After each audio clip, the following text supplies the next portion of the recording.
Bienvenidos a una nueva edición de Pedazos de Historia, donde vamos a tener el placer de contar una vez más con un viejo amigo de la casa, Yello Balbás, escritor, divulgador histórico, recreacionista, que nos ha regalado este año 2025 su nueva novela, que tengo aquí, Los Cuatro Pilares. Una novela histórica que gira en torno a un acontecimiento relevante de comienzos del siglo XVI, el saqueo de Roma por parte de las tropas imperiales de Carlos V. Y a partir de ahí, Yello aprovecha para desarrollar una historia detectivesca de lo más curioso, porque quizás uno no esperaría en esta Roma de 1527 que pudiera llevarse a cabo esta novela de aventuras y detectives. Y sin embargo, lo ha conseguido. Gracias, Yello, por estar con nosotros una vez más en Pedazos de Historia. Muchas gracias a vosotros. Es un placer estar aquí de nuevo. Y entonces, claro, hay dos preguntas inevitables. Tú, que sueles ser un hombre que te mueves en la alta Edad Media, ¿por qué el siglo XVI y por qué una novela de detectives? Bueno, esto, como muchas veces, parte de una interesante premisa argumental o una premisa argumental que yo consideré apasionante. Se sabe por la documentación vaticana que durante el saco de Roma de las tropas de Carlos V se perdieron las grandes reliquias de la cristiandad, la Verónica,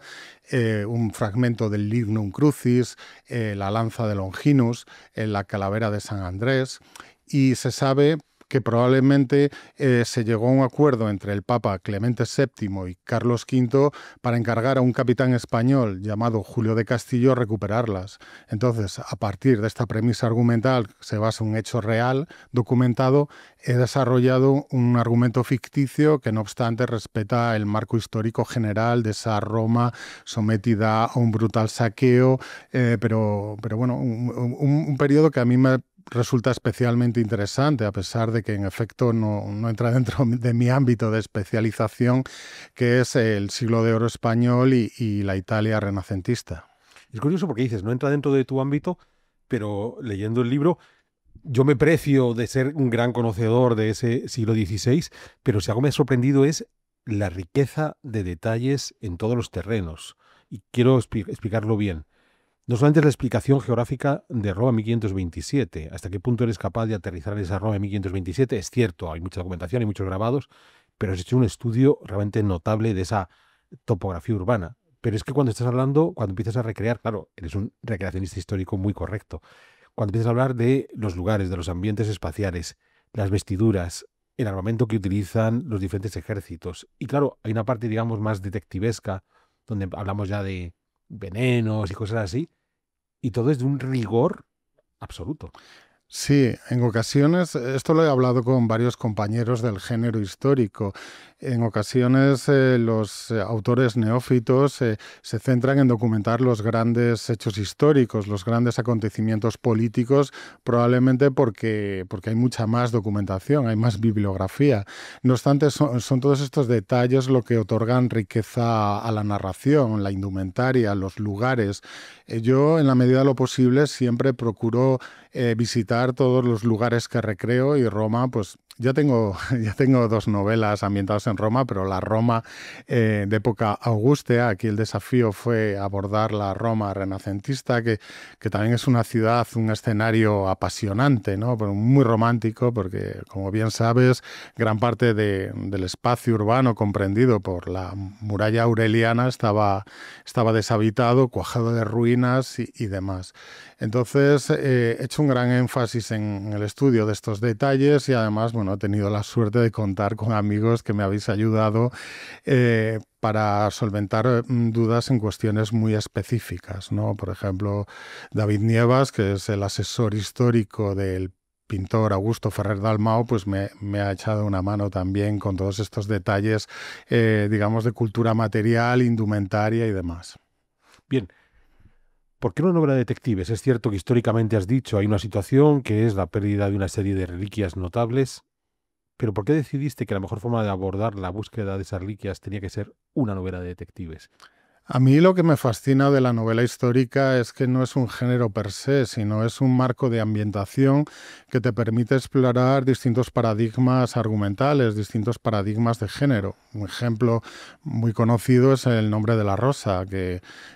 pese a ser una novela ambientada en la Edad Media, pues es una novela de detectives. Y a mí el género negro siempre me ha fascinado. De hecho, mi madre es una gran apasionada de este género que ha devorado durante décadas novelas de detectives, desde Agatha Christie y demás. Y bueno, me interesaba abordar este género, que, aunque ya en novelas anteriores eh, ya había explorado el thriller, ¿no? Y aquí además he incorporado elementos de espionaje. Realmente, al consultar distintas monografías sobre el sistema de espionaje de los Habsburgo, te das cuenta que a principios del siglo XVI está extremadamente desarrollado. La monarquía hispánica tenía una extraordinaria red de espías que abarcaba desde prácticamente Persia hasta Inglaterra, y con unos sistemas de codificación de mensajes muy sofisticados. Es algo que me llamó la atención y por tanto también quise incluir todos estos elementos, pues estilo novela de John le Carré y demás, que son géneros que también, junto al histórico, pues me han influido bastante como lector. Es curioso porque estás mencionando El nombre de la rosa, que por supuesto no tiene nada que ver con lo que has escrito aquí, pero que entiendes ese saborcillo del detective que busca. Y una de las cosas que más criticaban a Humberto Eco en El nombre de la rosa es que supuestamente había hecho una serie de anacronismos, introduciendo ciertos elementos que eran impropios de la época. Humberto Eco tuvo a bien sacar después las famosas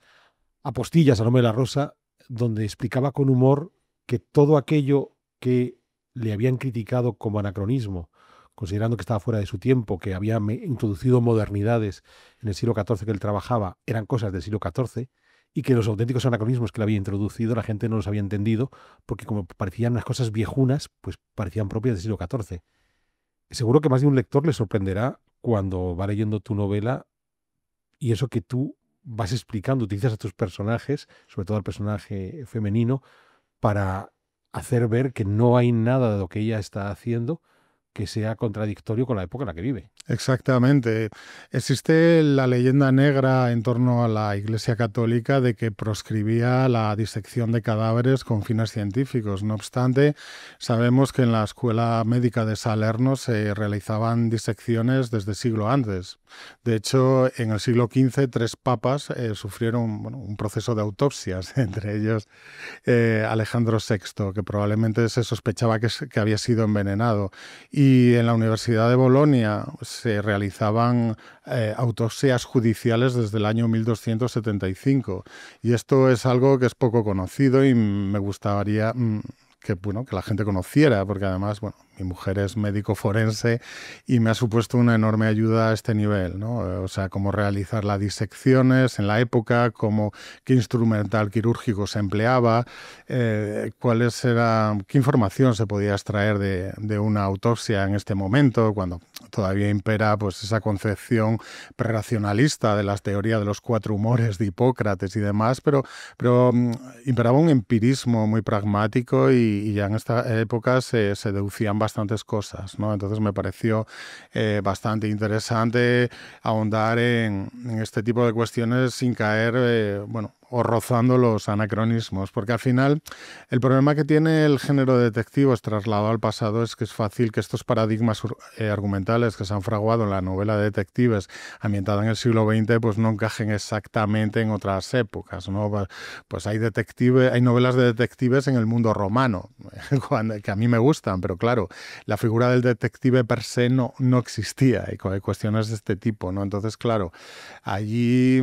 pues siempre estás un poco evitando caer en el presentismo, pero quizá el mayor desafío que yo creo que sí hace Humberto Eco es reflejar la mentalidad de las gentes de la época, que eso es lo más difícil que tiene ante sí un escritor que se plantee realizar una novela histórica. Has contado ya esa anécdota que es importante, que tu esposa es médico forense. En efecto, la esposa de Yello Balbás, Silvia, es médico forense y ejerce de médico forense. O sea, habitualmente su trabajo cotidiano es tener que hacer estas autopsias en nuestra realidad contemporánea. Pero también es alguien que ha trabajado mucho con arqueólogos haciendo ese mismo ejercicio en el pasado. Y dentro de vuestras actividades de recreacionismo, una de las cosas que hacéis es explicar cómo funcionaba la medicina del pasado. De modo, claro, cuentas con la ventaja de tener en casa a quien te está asesorando muy bien de que ese personaje femenino que aparece aquí, Giovanna, obviamente no es un médico forense titulado como los que tenemos hoy, pero sí es una persona que conoce cómo se lleva a cabo ese proceso. De modo que, claro, a partir del conocimiento que te está transmitiendo tu esposa, quizás es de los personajes. Yo puedo criticar la figura de Giovanna en algunos aspectos más en el tratamiento que le das de su carácter, pero cuando ejerce profesional es muy correcto. Claro, Silvia está realizando estudios antropológicos forenses, entonces ella ha estudiado cráneos medievales en los que se han hecho trepanaciones, ha leído los tratados médicos de la época como Galeno, que explican cómo hacer una trepanación y ella ha abierto cráneos en el trabajo, entonces es una visión muy poliédrica de todo esto. Ha sido una gran ayuda y al final escribir una novela es en gran parte una autobiografía, porque tiendes, al igual que los actores, emplean el método para intentar recrear las emociones de los personajes que interpretan, pues un escritor pues utilizas tu experiencia personal también para otorgar vida a sus personajes, no solo a nivel emocional, sino a este tipo de cuestiones, ¿no? Yo he hecho esgrima histórica y los duelos de esgrima, se explican técnicas de espada de punta y corte española, la destreza española, y al mismo tiempo, técnicas de la escuela alemana de Johannes Liechtenauer y demás. Y bueno, son estos detalles yo creo que los que le dan vitilla. Claro, no, no hay nada más árido que todas estas digresiones eruditas que a veces, ese salgarismo que a veces impregna la novela histórica que yo trato de evitar, pero atendiendo al detalle se puede otorgar mucho más viveza a las escenas desde mi punto de vista. Sí, es cierto que una crítica que podrían hacer es el grado de detalle que llega. Se está hablando antes cuando Yello explica en la novela la panoplia militar que van a llevar los soldados. Es muy curioso porque estamos acostumbradísimos a leer el Quijote y una de las descripciones iniciales del Quijote es cuando Cervantes le explica lo que conserva y lo que no conserva de sus armaduras como caballero. Pero bueno, volviendo al tema de la novela de detectives, es muy curioso, acabas de mencionar, hay novelas de detectives asociadas al mundo romano, del Imperio Romano. Hemos mencionado a Humberto Eco con una novela de detectives en el siglo XIV medieval. Yo estaba recordando, hay un autor, Van Gulik, que se dedica a hacer novelas de detectives en la China imperial. Bien, fascinante.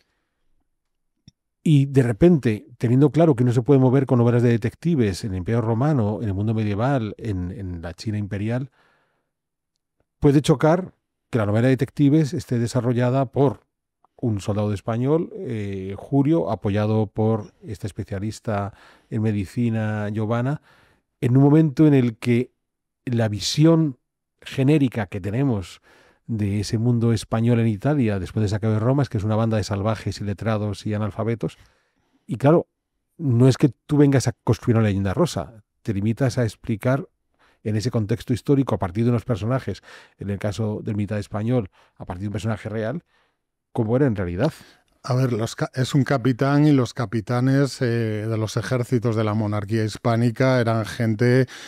con un cierto grado de cultura. De hecho, uno de los fenómenos más apasionantes es que probablemente durante el Siglo de Oro los militares han generado la mayor cantidad de literatura que cualquier otro ejército de otra época. Existen infinidad de biografías sobre autobiografías realizadas por militares españoles como Alonso de Contreras y demás. Entonces yo también he utilizado este tipo de biografías como fuente de inspiración para el argumento. No obstante, yo creo que está justificado porque, digamos, el protagonista habría sido alguacil en Sevilla y eso también me ha permitido sumergirme a través de flashbacks en esta Sevilla de principios del siglo XVI, que es la Puerta a América, una de las ciudades más grandes de Europa de su tiempo y una ciudad absolutamente fascinante donde están ambientados también relatos del siglo de oro memorables, como Rinconete y Cortadillo, con toda esta ambientación de Lampa y de los bajos fondos que hace Cervantes a través de estos dos personajes y demás. Yo también le he querido dar ese regusto a la novela del siglo de oro, no solo en el lenguaje, sino también en las propias tramas y ambientación, un poco barrio bajera. Y a mí también me fascina un poco explorar ese contraste entre todo este renacimiento tan fastuoso, las fiestas en los salones de los palacios de Florencia y luego pues los bajos fondos de la Roma renacentista, donde pues bueno, en esta Roma de 55.000 almas se estima que más de 5.000 eran prostitutas, por ejemplo. Entonces me gusta mostrar unas imágenes del pasado contrastadas y del mismo modo que en mis anteriores novelas ambientadas en Roma, sí, está todos estos palacios, grandes palacios donde vivían las élites romanas y todos, pues, no, la fastuosidad de los templos del foro. También me gusta mostrar los bajos fondos de la Subura y el Velabro, que eran series como la Roma del HBO, pues yo creo que han recreado bastante bien.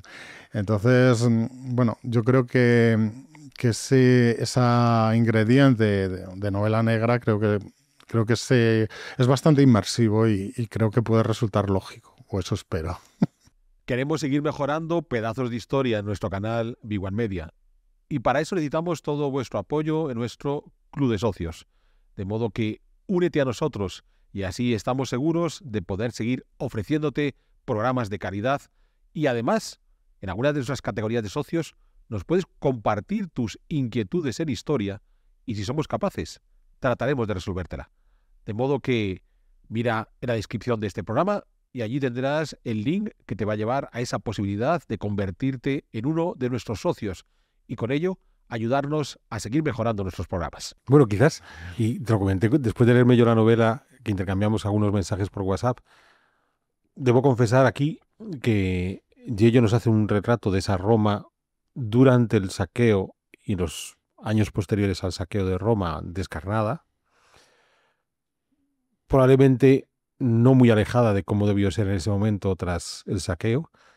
pero luego nuestro amigo Yello hace viajar a sus personajes a Florencia y se entusiasma con Florencia y así como ha hecho un esfuerzo notable por presentar una Roma tal cual debía ser para 1527-28, cuando va a Florencia se emociona y me das una Florencia de una magnificencia absoluta. O sea, así como no tienes ningún rubor en mostrar a Roma tal como es,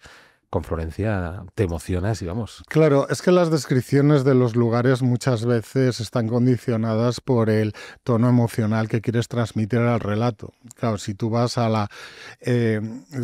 esa Roma, pues presentas el Duomo de Brunelleschi, tratas de presentar toda esa fastuosidad y, por ejemplo, no menciono, pues cuando están en la plaza de la Signoria, no menciono, pues que allí se quemaron en la hoguera de las vanidades de Savonarola, pues todas estas obras de arte. Entonces, claro, consciente o inconscientemente los autores tendemos a hacer una especie de filtro de aquellos eventos o aquellos detalles de una ciudad que quieres trasladar al lector en función de ese tono emocional que quieres transmitir. Entonces, ahí hay un momento que me interesaba dar una imagen pesimista, en otros me interesa. Cuando te quieres trasladar una imagen pesimista, generalmente llueve. Entonces, claro, al final, si te fijas, también ocurre en el último capítulo, cuando ya se ha resuelto el crimen y bueno, se transmite una imagen de esperanza, porque al fin y al cabo el arco argumental de evolución del personaje es la búsqueda de la redención.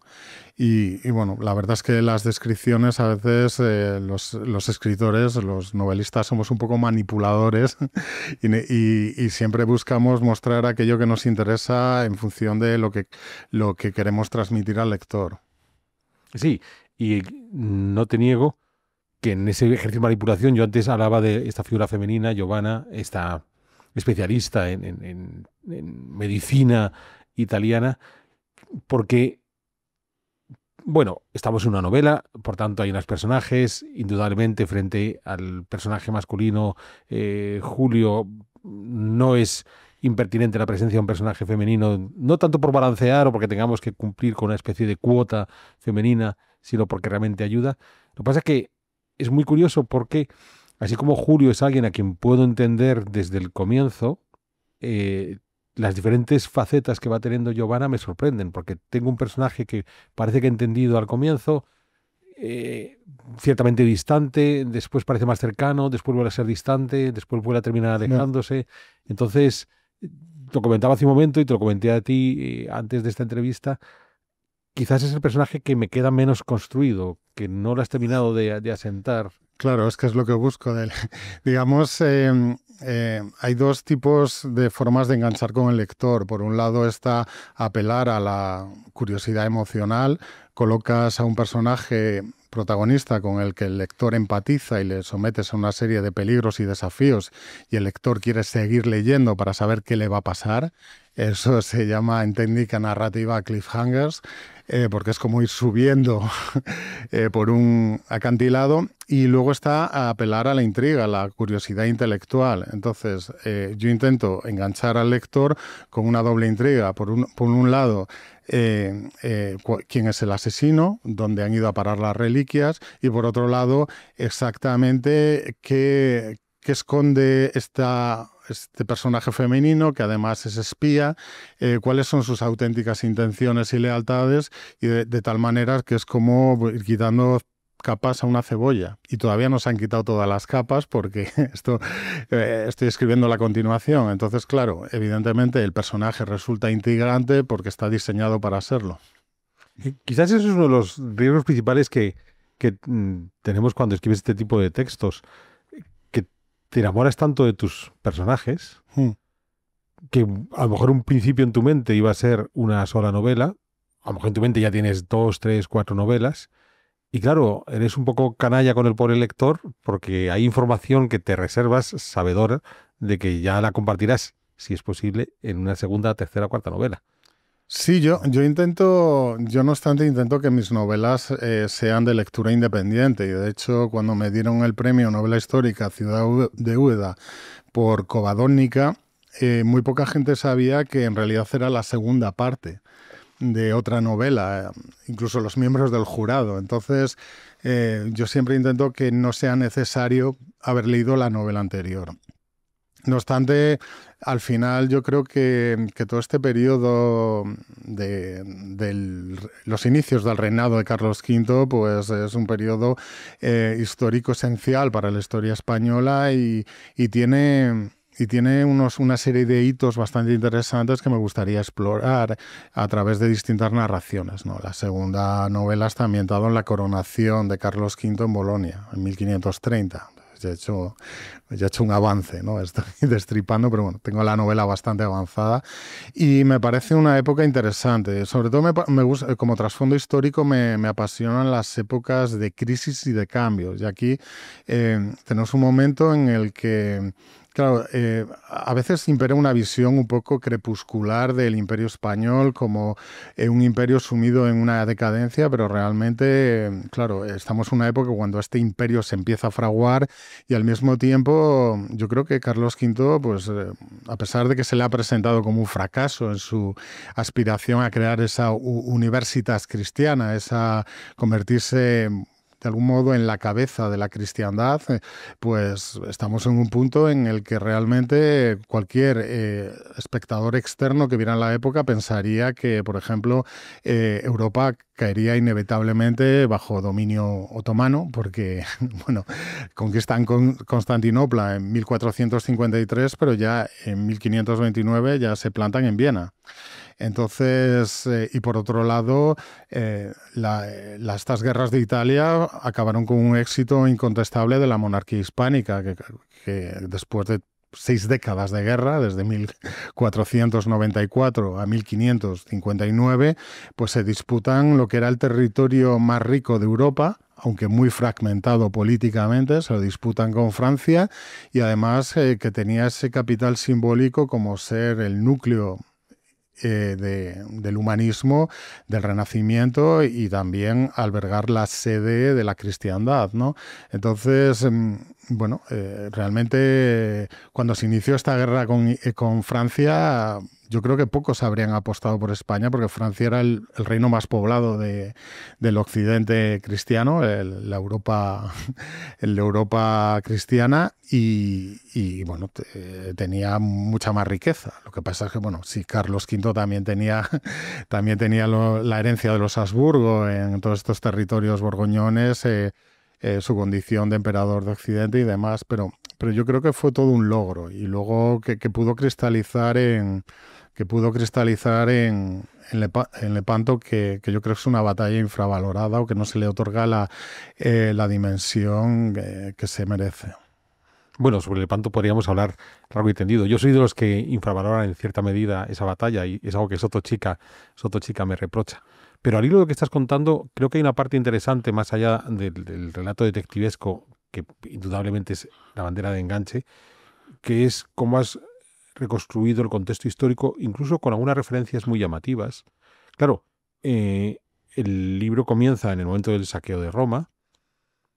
Estos soldados españoles permanecen en Roma en los meses posteriores al saqueo. Empiezan a aparecer grabados que tratan de reflejar ese saqueo, grabados que tú comentas en el libro, y grabados que exageran, que mienten sobre lo que ocurrió, y tú vas comentando los propios soldados diciendo, mira, este fulano que dibuja, que por supuesto no estuvo aquí, no sabe de lo que está hablando, están introduciendo elementos de cosas que no ocurrieron realmente. Entonces es muy interesante cómo, de esa forma tan sutil, ha sido capaz de no le quitas tristeza al saqueo, o sea, es absolutamente descarnado, es un momento de gran violencia, pero sí tratas de mostrar que la publicidad negativa sobre el saqueo que se hizo a posteriori exagera mucho, y en muchos casos incluso inventa cosas que no hay. O sea que de una forma muy interesante vas dando unas pinceladas ya del rigor histórico más allá del relato detectivesco muy llamativas. Sí, siempre es interesante presentar como una temática de trasfondo, y en este caso el hispanista sueco Sverbeck Arnoldsson, en una obra de referencia sobre los orígenes de la leyenda negra, sitúa precisamente en Italia el origen de todos estos estereotipos negativos sobre el carácter español, que sería cruel por naturaleza, y uno de los hitos fundamentales para fraguar ese imaginario tan negativo es precisamente el saco de Roma. Y yo no, en un principio no pensaba abordar esta temática subyacente, pero mientras estaba escribiendo la novela vi un vídeo, además en Twitter, producido por Televisión Española, que no voy a nombrar, pero me di cuenta hasta qué punto este metarrelato de que, bueno, el saco de Roma destruyó el Renacimiento italiano, pues estaba vigente incluso incluso en la actualidad, y sigue operativo por intereses ideológicos. Entonces, sin dedicarme a fondo a ello, sí que hay escenas que abordan este surgimiento, porque claro, de una forma bastante temprana empezaron a circular libelos y una cantidad enorme de pasquines. Es interesante tener en cuenta que el saco de Roma se desarrolla en un momento donde imperaba una visión bastante milenarista, porque, digamos, a partir de ciertos pasajes del Apocalipsis de San Juan, se habían publicado más de 130 opúsculos que vaticinaban la inminente destrucción de la ramera de Babilonia, que no era otra más que Roma, ¿no? De hecho, pocos años antes, Martín Lutero había publicado su Nuevo Testamento en alemán, y entre las xilografías que ilustran esta escena de la caída de la ramera de Babilonia, cuyas 7 cabezas son 7 colinas, pues figura una imagen que muestra el Borgo Vaticano desmoronándose, ¿no? Entonces, claro, cuando se produce el saco de las tropas de Carlos V, parecen confirmar todas estas profecías, y asimismo, digamos, los humanistas establecen un paralelismo entre la caída, bueno, el saco de Roma de su época con, bueno, el saqueo de Alarico en el año 410, que, bueno, sería pues el prólogo a la caída del Imperio Romano de Occidente. Además, un rey visigodo lo hizo. Entonces, esto generó una fuerte reacción en toda Europa a este acontecimiento, y claro, los libelos surgieron de una forma muy temprana, cuando todavía se estaba desarrollando la ocupación imperial. Entonces tenemos una serie de poemas como de varios de Pietro Aretino, que concretamente presentan a Pasquino, la estatua parlante de Roma. Era una estatua en cuyo pedestal se colocaban todos estos tipos de pasquines, donde pues, eran toscas impresiones, a veces, que circulaban noticias y poemas y demás, y bueno, describe las supuestas torturas que habrían sometido las tropas de Carlos V a esta estatua, incluida la tortura genital. Hay una auténtica obsesión con la cuestión de las castraciones, y es que esto bebe de unas tradiciones medievales llamadas Lamenti Historici, en las que son poemas en los que una ciudad narra cómo ha sido saqueada, y se establece una metáfora entre la violación a una mujer, de tal manera que los hombres, al haber fallado al proteger a sus mujeres, pues son de un modo u otro emasculados, y ahí viene toda esta obsesión por las castraciones, que después recoge una obra titulada Il Sacco di Roma de Luigi Guicciardini, y a raíz de ahí se generó un efecto bola de nieve. Esta obra de Luigi Guicciardini es como el equivalente italiano a la brevísima relación de Bartolomé de las Casas. Cada vez que algún pensador, sobre todo del ámbito protestante, quiere demostrar la malignidad y la violencia y la crueldad inherente al carácter español, pues reproduce algún tipo de pasaje, ¿no? Que además tiene unas nociones muy esencialistas, porque atribuirían esta crueldad al hecho de que, bueno, los españoles eran de una sangre mestiza, y ese mestizaje que se habría producido durante siglos con moros y judíos, ¿no? Entonces, bueno, a mí me interesaba abordar esta cuestión de cómo se producen este núcleo de origen, o este germen de la leyenda negra, e ir vinculándola además con el surgimiento de la novela picaresca, porque uno de los personajes precisamente secundarios es el autor de la Lozana andaluza, y él fue testigo de estas atrocidades cometidas durante el saco de Roma. Y yo creo que esta visión también tan descarnada que tenemos de nuestro siglo de oro obedece a que digamos, en España siempre hemos tendido mucho a la sátira a la hora de intentar mejorar nuestra sociedad. Realmente se considera el género picaresco un género prácticamente español, aunque sabemos, bueno, ya los cuentos de Canterbury y de Chaucer incluyen relatos que pueden ser incluidos en este género, y efectivamente hay obras alemanas o italianas, pero yo creo que se ha interpretado de una forma bastante literal. Hay que tener en cuenta que una sátira, por definición, es exagerar lo más negativo de una sociedad con una intención moralizadora, y este género o estas sátiras que hemos sido tan proclives los españoles, pues al final acaban creando un sesgo, una visión muy sesgada de nuestro pasado, que no tiene por qué reflejar la realidad, ¿no? Pues, evidentemente pícaros, prostitutas y mendigos, pues también había en Londres, en París o Nuremberg, pero al final parece que solo lo había en la España del siglo de oro. Sí que es cierto que en el siglo XVII se produce una fuerte crisis económica y demás, y lógicamente esto impregna la difusión de este género en España, pero creo que esto ha generado también una visión bastante sesgada. Es curioso porque te estoy escuchando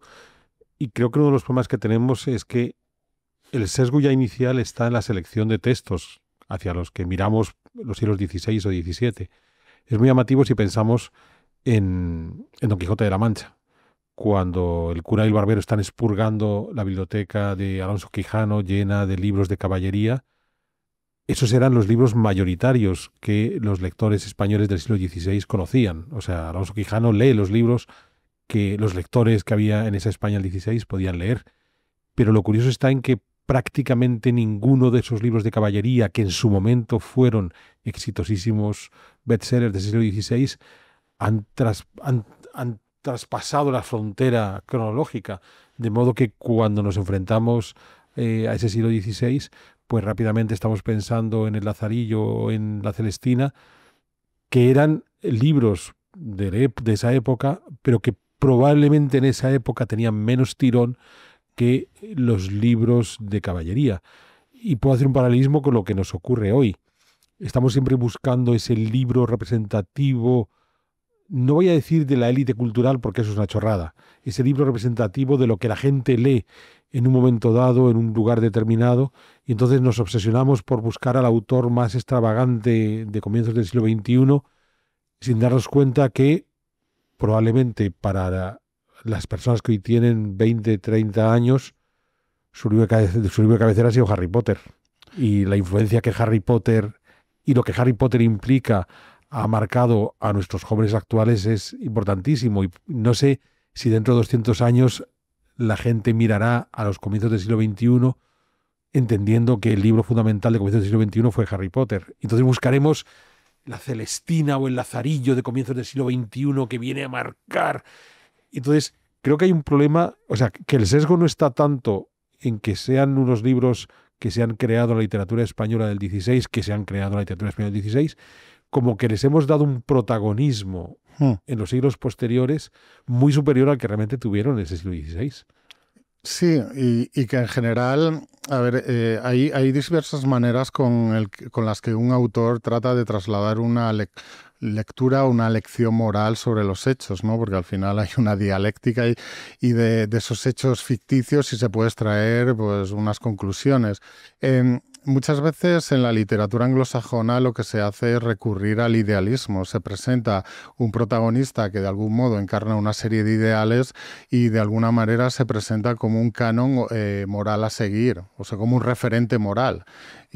Sobre todo en los últimos años, donde parece que los literatos cumplimos una labor pedagógica, ¿no? Porque sobre todo después de la posmodernidad se entiende que la realidad humana se conforma a raíz de los textos y eso nos ha convertido en los autores de ficción o los cineastas como una especie de pedagogos, ¿no? Que tenemos que educar a la gente como si nuestro lectorado no tuviera capacidad intelectual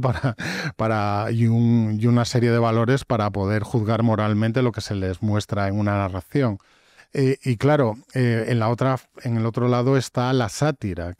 pero claro, la sátira como fuente de documentación histórica es muy peligrosa. El propio origen de la sátira, el satiricón de Petronio, pues tiene una escena famosa que es la cena de Trimalción, que es como un liberto, que es un nuevo rico romano que había sido esclavo, y claro, todas las descripciones de los banquetes que organiza son hiperbólicas, y entonces pues son toda esta fastuosidad de cerdos y rellenos de pavo real con piedras preciosas en los ojos. Pero luego si por ejemplo te vas a un tratado de Recoquinaria de Apicio, que es un tratadista romano que además fue famoso porque era una persona adinerada que dilapidó su fortuna en banquetes porque le gustaba el buen yantar, pues realmente te das cuenta que las recetas son mucho más espartanas y a veces una receta emplea desechos del anterior o las sobras. Entonces, claro, si tú haces una lectura literal del satiricón de Petronio, pues tienes una visión totalmente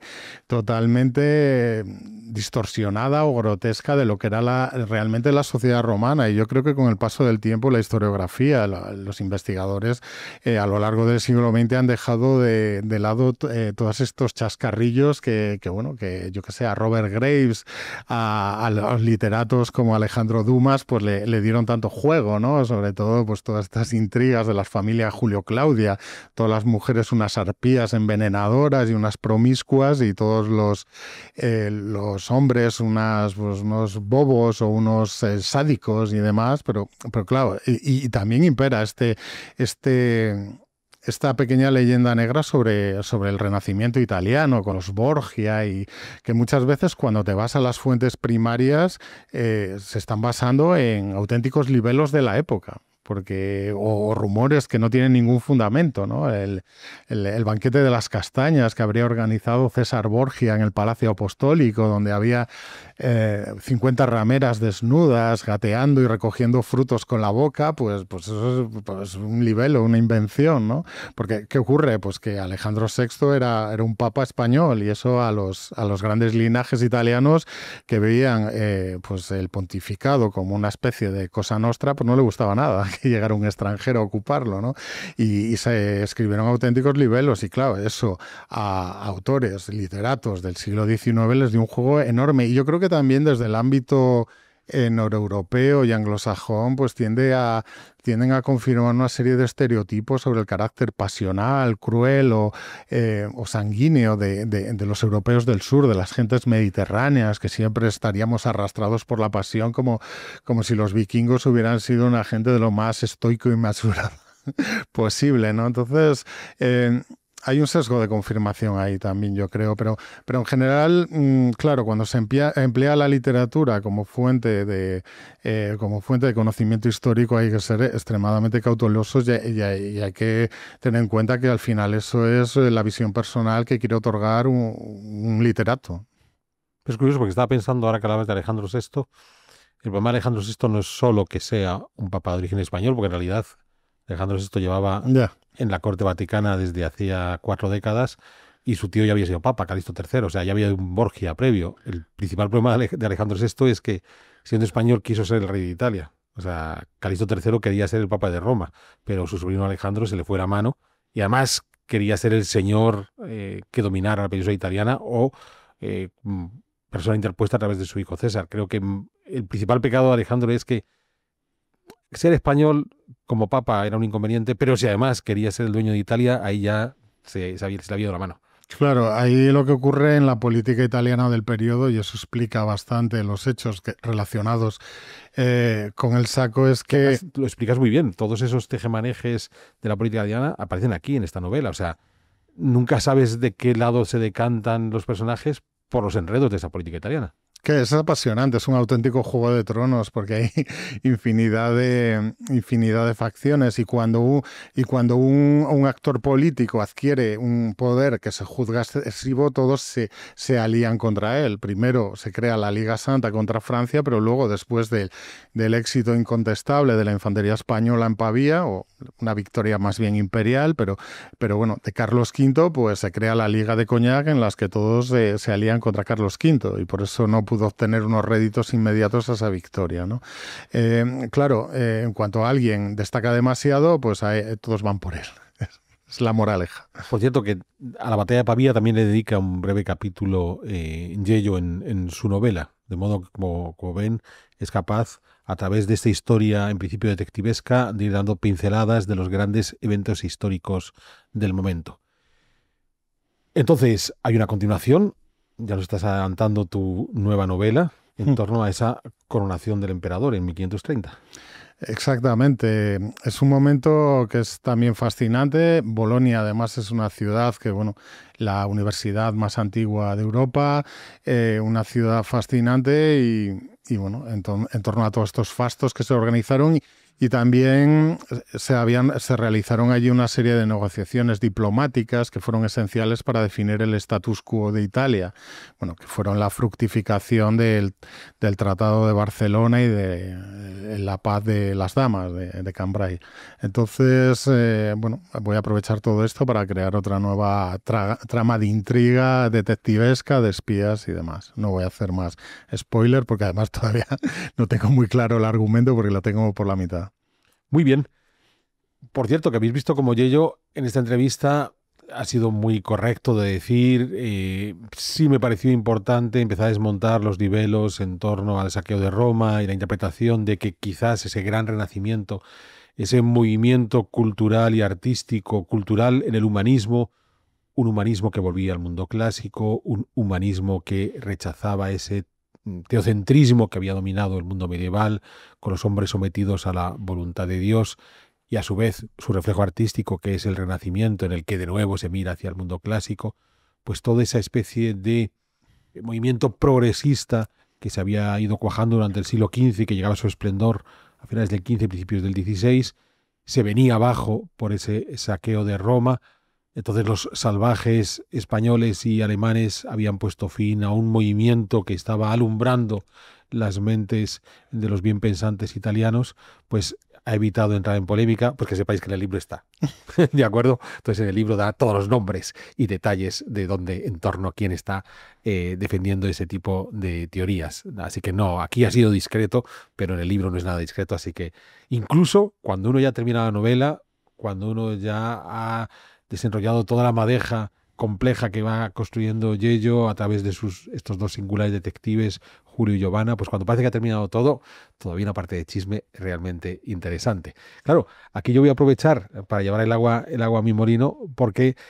yo en mi canal, no aquí en V1, sino en mi canal propio de Alberto Garín en YouTube, en Sierra de Historias, explicó que curiosamente la gran difusión de todo ese movimiento artístico que fue la recuperación del mundo clásico y Renacimiento se produce después del saqueo de Roma, cuando Carlos V tiene que defenderse frente al resto de los príncipes europeos de que él es más papista que el Papa, nunca mejor dicho, y entonces se apunta al arte de los papas, y después de 1527 es cuando de forma rotunda en todas las posesiones de los Habsburgo, en los Países Bajos, en Austria, en las coronas hispanas, se implanta de forma absoluta el Renacimiento. Entonces, esto no es un debate de A piensa esto y B piensa esto. Esto es un debate que se resuelve yendo a recorrer España y viendo cómo todos los edificios a partir de 1530 son de un clasicismo depurado que no existía antes. Así que con eso ahí el debate se cierra. Pero es muy interesante porque al final es una novela. Es una novela que puede ser muy entretenida, como tú dices, para los lectores de Agatha Christie o que les gustan las aventuras de Sherlock Holmes. Es una novela que puede resultarle agradable a los lectores de novela histórica, pero al final tu conciencia de historiador te hace que, incluso en esas últimas páginas, refuerza lo que estás contando, mostrando el debate historiográfico. Sí, yo en todas mis novelas pues incluyo un apartado que se llama Apuntes históricos, en el que básicamente explico qué es histórico, qué es real, qué es ficción y qué son hipótesis más o menos razonables, porque yo creo que hay mucha gente que también se aproxima a la novela histórica como una herramienta de divulgación, lo cual, bueno, es un poco problemático porque, claro, una novela, pues en mayor o menor medida, incorpora una cantidad importante de elementos de ficción o visiones sesgadas, como ya he explicado antes, por el tono narrativo que quieres otorgar o demás. Entonces, a mí desde un principio, desde mi primera novela ya en 2011, quise incorporar este apartado y darle un poco una dimensión, incluso incluir una bibliografía para que cualquier interesado en ahondar pues pueda ir tirando del hilo historiográfico. Y la verdad es que tus vídeos ahí en Sierra de Historia sobre este fenómeno me resultaron enormemente ilustrativos. Y hay un comentario que hizo una persona que me pareció muy interesante, que es lo que normalmente en los libros, en los textos académicos se resuelve en un párrafo, Garín nos lo explica durante una hora, que es el fin del estilo gótico y el surgimiento de este nuevo lenguaje clásico, y que además explicas muy bien por qué, por ejemplo, en Inglaterra el estilo perpendicular inglés, que a mí personalmente me encanta el gótico, ¿eh? Yo donde esté mi mujer es una enamorada de las catedrales góticas, y donde esté esa espiritualidad que te transmite una catedral gótica, pero la verdad es que también explicas por qué en otros países sobrevive durante más tiempo el estilo gótico, y me resultó extremadamente ilustrativo, aunque evidentemente, pues bueno, esto lo incorporo en las descripciones y en comentarios de pasada, porque no es un ensayo en el que se pueda ahondar. Para eso ya tienes unos libros divulgativos excelentes. Muy bien, pues Yello, muchísimas gracias por acompañarnos una vez más en Pedazos de Historia. Los cuatro pilares de Yello Balbás, editado por Pamies, que ha sido una editorial que ha apostado por otras novelas históricas previas ya de Yello Balbás. Para los amantes de la novela de detectives, pues los cuatro pilares. Para los que quieran tener un mejor contexto histórico hasta detalles realmente interesantes y correctos de esa primera mitad del siglo XVI, los cuatro pilares. Y para los que quieran conocer el debate historiográfico en torno al saqueo de Roma, los cuatro pilares. Así que un libro realmente de lo más completo. Como siempre, quiero agradecerles porque nos han acompañado una vez más en nuestro programa, invitarles a que pasen a formar parte, si no lo son aún, de nuestro club de socios de Big One, que es la mejor garantía para que podamos seguir produciendo aquí en nuestro canal. Y solo me queda emplazarles a futuras ediciones de Pedazos de Historia.